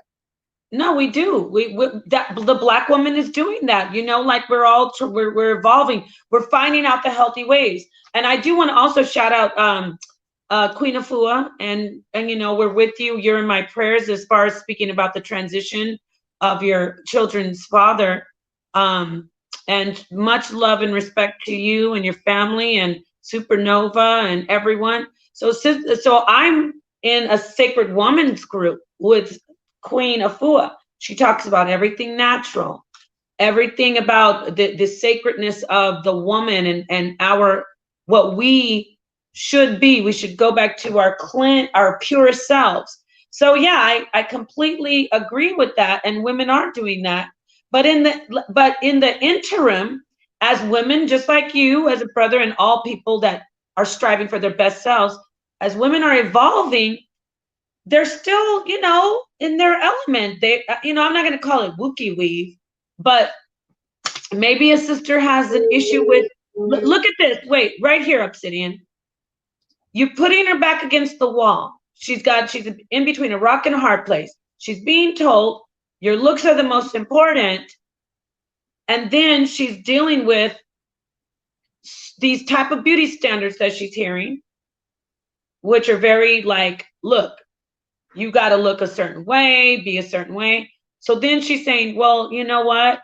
I don't like, because we've all every Black woman has been somehow our hair's focused on, whether it's because it's short or and you know, she doesn't do it well or she doesn't feel comfortable in it, or even if it's long, we always are focused on, or if it's in dreads, our hair is such a focus. So let me get to the point, okay? So when she's hearing from brothers like you and other brothers, you have to be the best looking and you have to fit strict beauty standards. She's going to say, okay, what are the beauty standards? Oh, my hair has to be long and luxurious for me to be looking beautiful. What's wrong with that? Huh? What's wrong with that? I'm saying exactly what's wrong with that. So let's just leave that on the back burner. Forget about if it's right or wrong. She's going for it. So she says, if my hair has to be long and beautiful, am I supposed to wait 3 years for it to grow down to my waist? Or should I go out right now? Because I want a high value man. And I heard Obsidian say that I have to have this type of beauty standard. So while I'm working out every 6 days a week and only on a keto diet and not even looking at desserts, let me also go do my hair. That's Let right. me get one dinner roll. One. She gets the weave, okay? Yeah. she's looking. Oh, okay. She check. You know, she, like I said about modeling, and I have to do a stream and a dialogue. I want to talk up to brothers. I want you there. Modeling is so, it makes a woman's mind, it like is a program of, you're under the microscope as a woman, and just that's how life is. You can never sit back and go, well, I'm just happy as myself. And I'd say for most women, that's a lie. When we say, I don't care what people think about how I look. No, we do care. And then modeling compiles it. It's like it makes it even more of a program that it's very complex. I'd love to have I might have a sister sit down on this too. It stresses sisters out, but we still are here for it. My point is, they've done the beauty standards that you say they have to go through, and then you get them, they check off on the checklist list, they make the cut, they made the audition, but then you sit there and say, well, you made the audition and you look the part, but you're wearing Wookiee weave, and then they get bashed for that. You know what I mean? It's like, or forget it, just not just weave. She wears blonde hair. She gets bashed for that. But beauty standards say blondes have more fun. Blonde hair is this. Blonde hair is that. So she's following a lot of these beauty standards, and she's getting still told, oh, well, I'm not giving you a gold star. I'll give you, like, you know, a stamped smiley face because you did, or you get a C minus, even though you should get an A plus for effort and for achieving the look. So she's always under the microscope. Let's take Beyonce. I know I'm talking a lot, but I'm gonna hand this over to you. Beyonce. She is arguably one of the most beautiful women in the world. Arguably, meaning I get that there are women who are more beautiful, and I get that people would argue she's not beautiful. But we're talking about standards of beauty. Beyonce is a standard of beauty. Halle Berry was once a standard of beauty when she was, I'm saying for, not for me, but I'm saying for men, when she was in her 20s and 30s, some of her 40s. So if we're talking about standards of beauty, people talk about these women all the time. Oh, Beyonce's got a weave. Oh, Beyonce had plastic surgery. Oh, Halle Berry is, you know, when her breasts were natural. Oh, her breasts are saggy though. Or Halle Berry's half white. Like, there's always something that a woman, she's never gonna be the perfect woman to men who consider themselves high value. And I say to men who consider themselves high value, not what I'd say, oh, that's high value. There's always going to be something that you scrutinize women on. Do you think that's fair? Or do you think I have a point? I mean, well, what I think is that if a black woman is attempting to make a real effort at keeping herself up, a reasonable black man will work with her. You're breaking up a little bit, brother. Yeah, You're breaking. I think that if a black woman is making a effort to keep herself up, a reasonable black man will work with her. The problem is that we got too many black women who just don't care. Okay, and you're talking about weight again, right? Not just what, I mean, just the whole Megillah. You know, I'm talking about. I already talked earlier about, you know, the Wookiee weave. I don't even know what is this guy saying? Oh my God, there's some children out here. So you say Wookiee weaves, but if she was like the size that you like, beautiful, but she had the Wookiee weave in, would she still be? I wouldn't go for it. Interesting. You mean blonde hair, right? Blonde, straight hair. I'm talking about Wookiee weave. I don't care what color it is. Like Tyra Banks? Especially Tyra Banks. Wow. So what's wrong with Tyra Banks? We just got finished saying, I mean, she's got Wookiee weave, man. What I'm gonna do with that? Right, I hear you. So you're more of the conscious. That's good. You're more of the brother that says embrace your beauty, Well, embrace. I already told you that you Hoteps are the Hotep sisters are some of the best ladies on planet Earth. Right. So embrace. Okay. So you hear that, sister? For me, it sounds like paradoxical, but you're a deep brother. Maybe it's not. Maybe it's just simple. You just like natural women. However, you're not a representative of what is general, right? In the manosphere. Well, Because I I mean, again, we haven't taken a poll of the brothers in the Black Manosphere. I would love to see a poll conducted, and we see where brothers stand on it. Right. I think we can do polls on YouTube, right? I might do Right. that. Right. I think it would be better from you though, because you have you're right in the heart of it, like, Yeah. so that's on your to-do list. Brother, you've been with us for 2 hours. I appreciate this conversation. I want to have more conversations. Can you like let the people know where to find you, especially talk about your radio show, which by the way, am I still invited? Because I would love to Yeah. join you. Yeah. Or, Yeah. yeah. Yeah. Definitely. I'm back on Okay, YouTube in the evenings, 6 p.m. Tuesday through Friday. The Obsidian Media Network 2 channel here on YouTube. You can catch me on Mixler, MIXLR.com, Tuesdays in the late mornings, early afternoons, Tuesday through Friday. okay. Okay. So now what did you say? Mixer or what is it? Mixler, MIXLR.com. MIXLR.com. Yeah. Awesome. So yeah, thank you for joining me tonight. This was a Thank you. great. Do you think we covered some very we covered some ground, and we did touch on some things that do you think we did make some progress here? I think we made a lot of progress and looking forward to having you over on my show this week. Awesome. Yes. Thank you so much, Obsidian, and much love to the family that tuned in to listen in to this conversation. Covering some very interesting points that I've been wanting to bring up to how do I say, a manosphere. You are a pioneer. I don't think you did you acknowledge that with me? Like you're a pioneer, right? Oh yeah. Oh, I Yeah. definitely am fine. Yes, with the Manosphere Pioneer. So thank you once again, brother. Peace and Thank Black you. Power, family. Yes, peace and Black love. Hotep, Shalom. And until next time, thank you so much. Thank you, Obsidian. So